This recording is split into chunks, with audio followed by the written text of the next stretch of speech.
Hello, you guys. So, you know that I rarely date. I met this gentleman a few weeks ago at an event, and he seemed pretty nice. I wasn't really attracted to him, but he was kind of good looking, and he was very nice and very interested in me. And he was probably about 10 years younger than me. And he was pursuing me right from the beginning. And I told him I guess we can go out. And I said, I'll meet you at this event I'm going to, or this live music. Well, 2 days before the live music, he texted me to let me know that he had to go out of town for work. He has a job that takes him out of town frequently. So I'm like, okay, no problem, but no texting, no phone calls. I don't like to get to know men over text or phone calls because I've had experiences with men who just want to text or just have phone calls. So I want to know that you actually are interested enough and have the ability and the interest to get together. And I want to get to know you in real life. Like, how do I feel around you? What's it like to be around you? How do you interact with other people? I think once we know people, it's fine to text or call, but that's just me. I know a lot of women like to get to know someone over email or text or phone calls until they feel comfortable meeting, but that isn't me. So then, you know, the out of town work and then a visit with his children that he has some split custody with. And then he told me that he would be back in San Diego today and he would love to take me out. And today also happens to be my birthday. And I had told him, hey, I don't want you to pay for me. I'll drive myself. But he said since it's my birthday, he insists on paying. Am I available to go out earlier in the day? I said I'm only available after 3 to go out, and we talked about what we were going to do. And I said, but don't, we can go later depending on your work schedule. And he said, Monday is my day off. I'm not working Monday, but I am going out of town Tuesday for 2 weeks. So I said, fine. And he would sometimes pick up the phone and call me just to tell me these things. Well, I wasn't really that excited about him, to be honest with you, but I was still willing to go on the date. I thought it would be a good experience. And he did seem really interested in me, and he wasn't saying anything sexual. And he is, why not? But I'm still vetting him.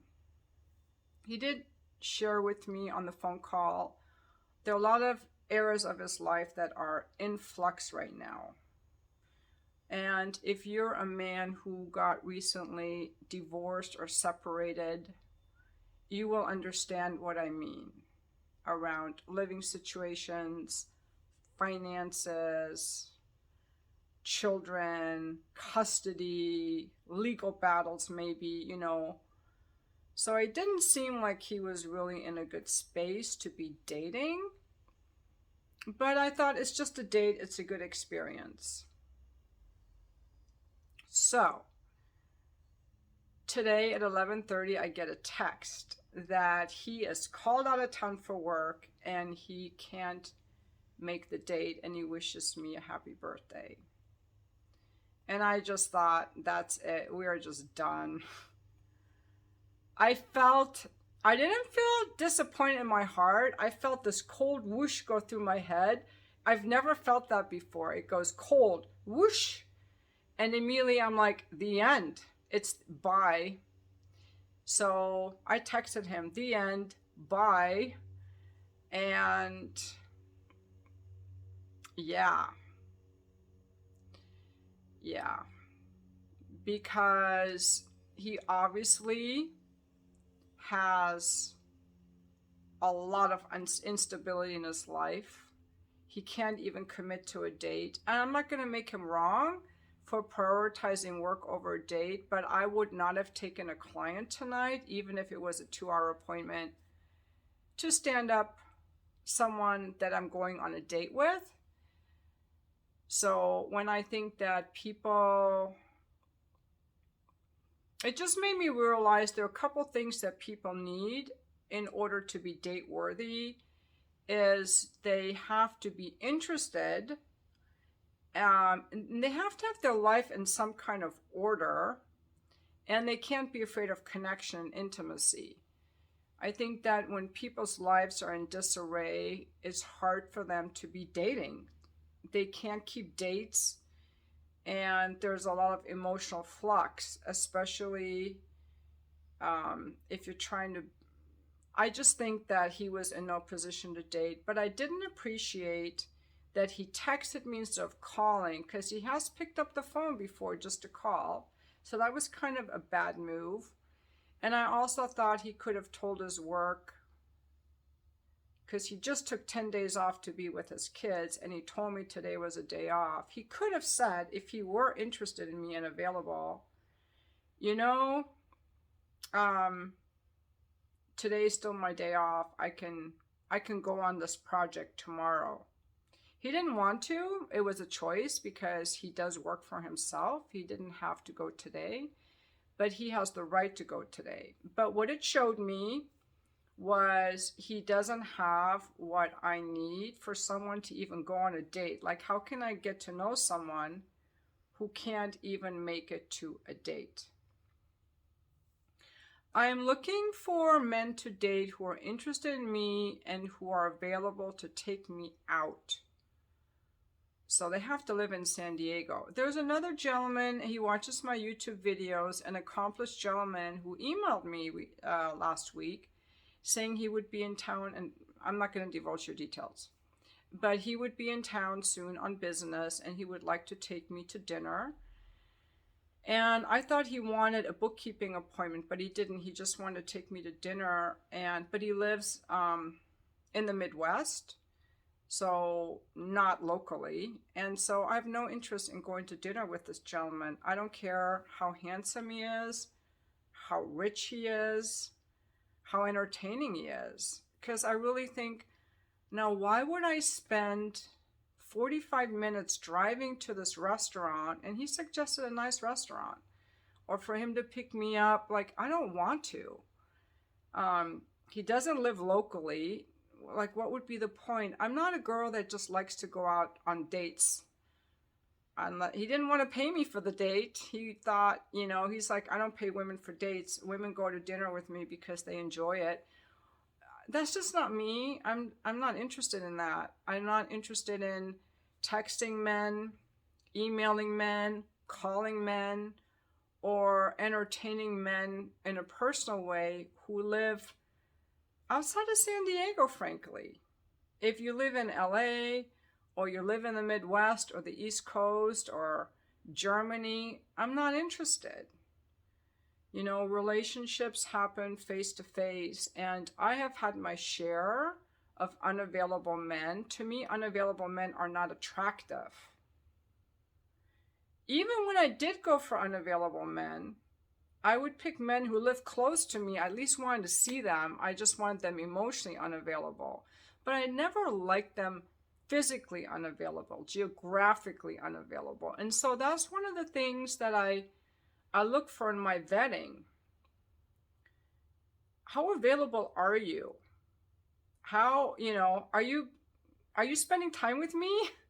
If you're not meeting me for dates and taking me out, you're either not that interested,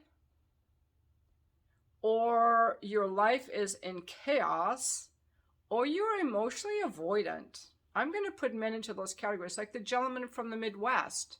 I think he's emotionally avoidant.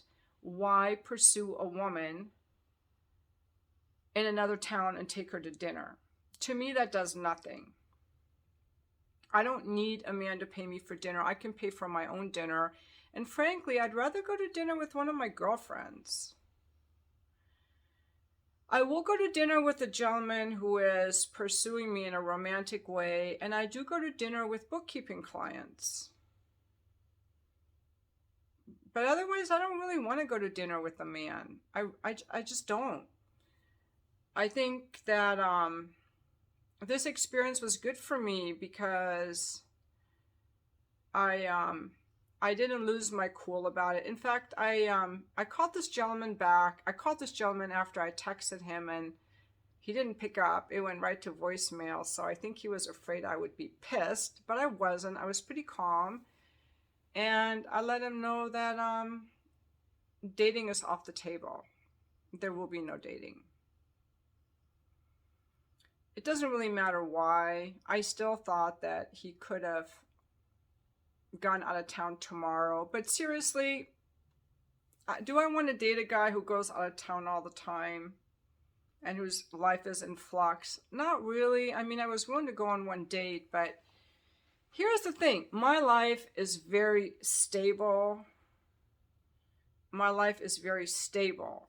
And I knew this gentleman's life wasn't that stable. Now, I'm not going to judge people for their life being unstable, because I was getting more and more turned off as he was telling me more things of his life that were in flux.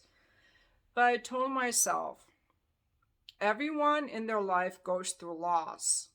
I've gone through times of loss myself.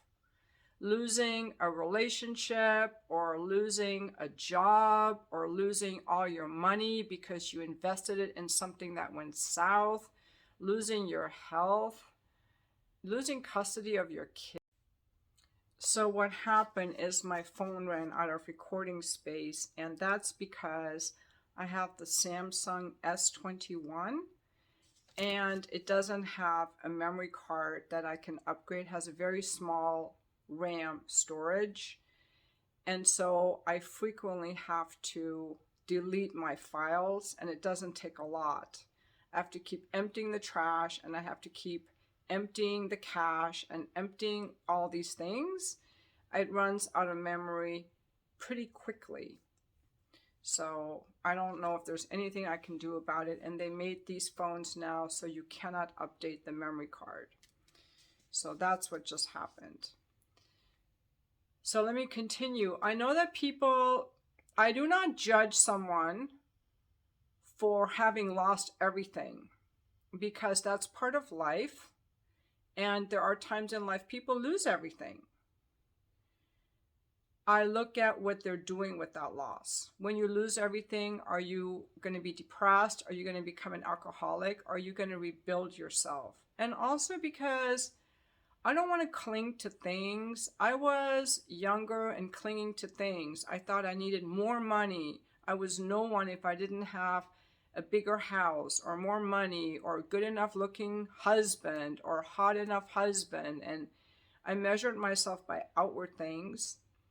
And this time in my life, I don't want to do that. So I'm really looking for people, about how I feel around people and who they're being. So with this guy's life situation being so in flux, it was a turnoff. And this morning, because yesterday he shared more things, I thought, I don't know if this is the right situation for me. But I told myself, don't be so superficial, Sharzad. People's lives can be in flux. But I was thinking, I don't know if this guy can actually handle dating me with so many things in flux. But it's just a date. I'm just going on a date. And I haven't been on a date in years, probably. Except for a guy. I went on a date once. I went to dinner with this guy I hooked up with a couple years ago. But that's it. So I thought it would be a good experience. Also, I do think that these guys that have a lot of money, a lot of women want these guys that have a lot of money, but then you end up with these cheaters and narcissists like Umi, I Screw You, Udoku, and Adam Levine, and all these people. They're fucked up. They're not good for relationships. if I want a relationship that's actually deep and has emotional intimacy, I can't look at how much money a guy makes or his power and status, because that's actually often inverse to their ability to be relational, in my opinion, because they're so busy working, chasing the money, chasing the status, chasing the clout. They're chasing. And as a result of their success, they get a lot of opportunities to do things that are perhaps illegal, like the guy who started Brett Favre, or they become entitled, they lose their empathy. A lot of them cheat because women are throwing themselves at them all the time, and they travel a lot and they get a lot of fans, and so it can numb their empathy. I don't know, I could be wrong. But the point is that people need a certain skill set to even consider dating. I think you have to be over your ex. I think that your life has to have some order back. Because getting out of a relationship, you guys, I think, as a woman who's divorced myself, my divorce was very clean and agreeable. But a lot of divorces are very messy. Men lose their house, they lose their kids, they lose their money, and it can take a few years to get your footing back, to feel good about yourself, and to be in a stable enough place to date. So I think people need to be over their ex. Their life needs to be stable, and they need to be happy. They need to be happy, they need to be stable. They need to be interested in a person enough to actually make time for them and go out with them. And in my opinion, they also need, a personality that meshes, or some emotional intimacy, which is what I'm looking for. So there are a lot of things required just to date. I think that a lot of the people on the dating apps are missing on the emotional intimacy. They're afraid of it. That's where they're hiding behind the phones. And that's why a lot of these people don't ever want to meet. They don't actually want to connect or meet. And the quickest way to find out someone's availability, regardless of whether it's emotional or their life is in flux, is their ability to get together in person and not want sex. And for the woman to not want you to pay.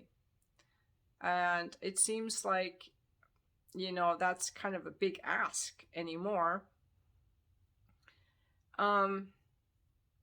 Yeah, so I don't really feel disappointed, but I will share with you guys one more thing that's very helpful.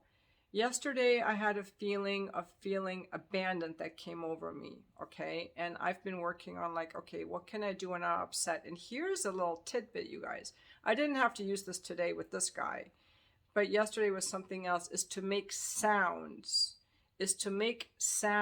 Because Katya Lovejoy, who is the therapist I'm working with, not licensed therapist, but a therapist, she taught us in the Yoga Nidra class about making sounds, and we practiced making sounds. And apparently in a study that was done in a war zone, they found that when the bombs started falling, the adults curled into a fetal position, but the kids didn't. The kids just stayed laying still. And because they were laying still, when the bombing stopped, their bodies were shaking and trembling, and it was a way of releasing that trauma and that shock of that loud noise. Whereas the adults who had been in a fetal position, their bodies didn't release the trauma because they were all clenched up. So there are ways of releasing trauma by moving. And in nature, when animals are traumatized, they start moving, or they start running, or they start shaking. So that's one thing you can do. When you feel trauma in your body because you feel abandoned or you feel anxiety, just try it. Just start moving. What does my body need? Just move your legs, or make sounds. So yesterday I was meditating when this feeling of abandonment came over me. And I thought, okay, I'm going to practice sounds because I do not like how this feels. So I started making these really guttural sounds like ah, and I didn't worry how I sounded. I was just making the sounds. And within 30 seconds, my abandonment had gone out of me. I think I had some kind of memory that was activated or something. It's just very good. I want to be able to, I want to have a skill set to bring myself back to regulate my emotions, and emotions are in the body. Talking about them doesn't always help. It sometimes helps. Movement, just shake your body out, what does my body need? Just move it. Singing, making sounds, deep sounds. And sometimes I've even made like high pitched sounds, like I feel happy and I go, ah. And I do not have a good voice. I have no tonality. I can't sing, but I don't care. It's about releasing sounds. And also, I make sounds like that when I have an orgasm, which I will not replicate here for you. I can't even make those sounds unless I'm actually having an orgasm, but I kind of ride the wave, like as I get closer to coming. I don't do it when I'm by myself, but when I'm with someone, I let it come out. Somehow it feels safer to let it come out if there's a man with me. Otherwise, I get self-conscious about, can the neighbors hear me, But I kind of take a deep breath right as I'm coming, and then I ride the wave, and I make this sound. It just comes out of my belly. This ah sound, which I'm not going to replicate here. I don't even do it for my Just for Fans videos because I can't do it when I'm by myself. I get too self-conscious about someone hearing me, but when there's someone with me, I don't care. For some reason. I think that sounds are really good for expressing joy, like for when you're having sex, or when you're expressing joy, or when there's some abandonment or some trauma. It's just try it. When you feel, even if you feel depressed or anxious or abandoned or angry, try this out and let me know if it works, because I'm curious as to just like start moving your body to release that stored energy, and make some sounds. And then when you feel regulated, then decide, how do I want to handle this situation when I'm not in an agitated state? Anger is the hardest one because it just like takes us over and we want to just react. Anger is the hardest one because it takes you over very quickly. You lose your consciousness, really, like your brain goes dark. That's the one that takes the greatest skill to master the emotional. I'm not saying, so the key is to release the ferocity around the emotion and then be like, okay, now how do I want to react with this? Because emotions can either tell me something isn't right, like I can be angry because you're violating my boundaries, but emotions can also be a reactivity because I'm wounded. I could get angry because I'm reacting to something that is not inappropriate at all. I could just have a trigger. So I like to not always take my emotions seriously. It's like, is this emotion telling me something? Or is this emotion a reactivity? So the best way for me to know is to ground myself, clear the emotion out, and then be like, okay, now what do I want to do with this situation? Because if it comes from that clear, pure place, that's the best thing to do. But yeah, so anyway, today's my birthday, and my mom made something like an Indian pastry that she shipped to me, and my kids called me, and my friends are wishing me happy birthday, and the dentist sent me a happy birthday, and my bank sent me a happy birthday, and so that's good. But I need to figure out something that I want to do today. So I might just go out to dinner by myself, or I have like this meetup thing for line dancing. I might go to that. I don't know yet. I'm going to think about what I want to do for my birthday. But this morning I went running, and then I had my Pilates, which was really freaking hard. And I thought I had a date, but I'm kind of glad I don't, because I wasn't that excited about that guy, and I was kind of nervous about the date. But I was willing to do it. And this guy and I have not talked sex at all.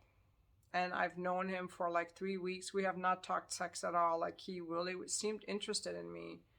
But like I said, in order to date me, in order for me to date, and I think for healthy dating, people's lives have to be in order enough, and their interest in you and their emotional availability has to be enough that a man can meet me in person and keep sex off the table. That's what is really important. And I think that a woman shouldn't be asking a man to buy things for her either.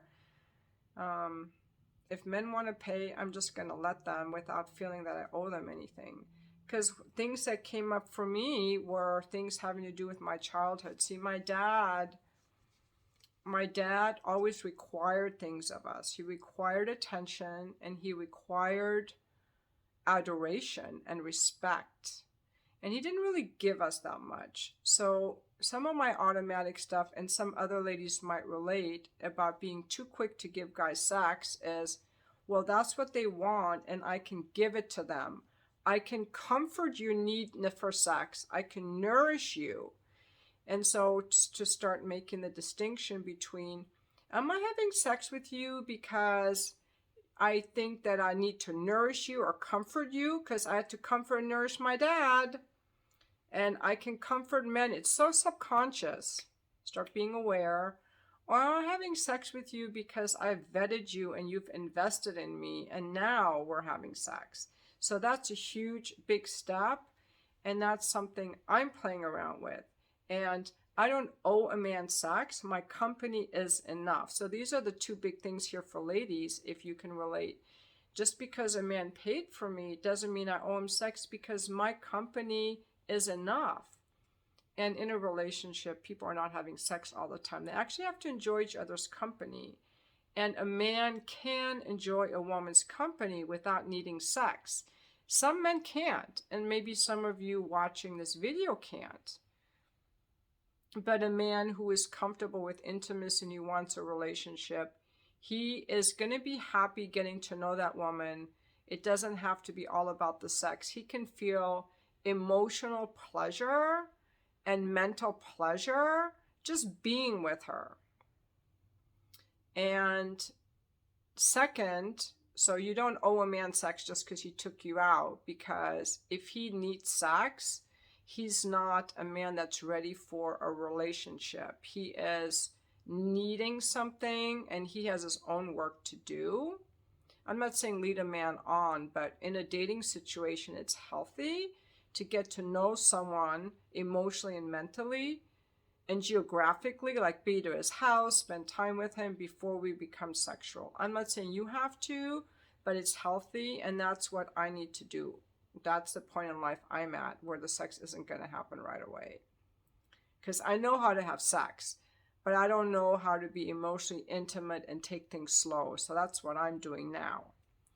And the second thing is, am I having sex with the guy because it's just easier to say yes? Or, he wants it, I can give it to him. I owe him, I want to comfort him, I need to nourish him. A needy man is not a man to have sex with. The moment I start feeling like I have to comfort you, there's no sex. So it's to stay like really embodied. Do I really want this? Have I really vetted him? Has he really shown up and proven himself more or less? That's where I'm at. Now, other ladies, I know other people would be like, yeah, we had sex on the first date.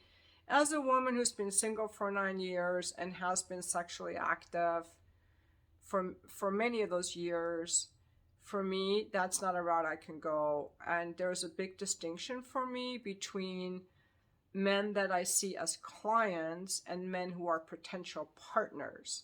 And it's going to be completely different routes so that I can separate them in my behavior. And men who are clients, if they're bookkeeping clients or coaching clients and they come to my home, those are clients. Men that are potential partners don't come into my home. These are men who are going to take me out and get to know me and enjoy my company without me having to coach them or give them bookkeeping tips or help them out or feel sorry for them or give them pity attention. That has to feel more like a partnership, like we're enjoying each other's company. So that's kind of where I'm at. This is kind of a long video, but hey, it's a vlog. You can turn it off if it was boring. It's my birthday and I had a lot of shit to say today.